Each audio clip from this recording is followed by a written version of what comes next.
Kelihatannya sederhana, hanya beberapa singa menyeberangi sungai. Tapi di balik momen ini ada kerja sama yang luar biasa. Ini adalah kelompok singa yang hidup dalam pride, yaitu keluarga besar dengan ikatan sosial yang kuat. Berbeda dengan kebanyakan kucing besar yang hidup menyendiri. Singa justru mengandalkan kehidupan berkelompok untuk bertahan hidup di alam liar. Saat berpindah wilayah, mereka biasanya bergerak bersama dan tetap menjaga jarak satu sama lain agar kelompok tidak terpecah. Perjalanan seperti ini bisa dilakukan untuk mencari area berburu yang lebih baik, mengikuti pergerakan mangsa, atau kembali ke wilayah yang menjadi pusat aktivitas kelompok. Dalam sebuah pride, singa betina dewasa memiliki peran yang sangat penting. Mereka bukan hanya pemburu utama, tetapi juga penjaga stabilitas kelompok.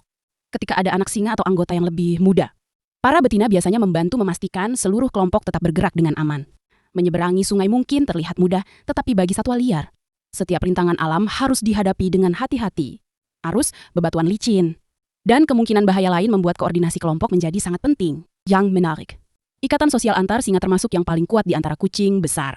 Mereka saling mengenali, bekerja sama saat berburu, dan bahkan membantu melindungi anak-anak dalam kelompok. Dan ya, bahkan predator puncak yang ditakuti banyak hewan pun tahu satu hal sederhana. Perjalanan jauh-jauh lebih aman ketika keluarga tetap bersama dan tidak ada yang tertinggal di belakang.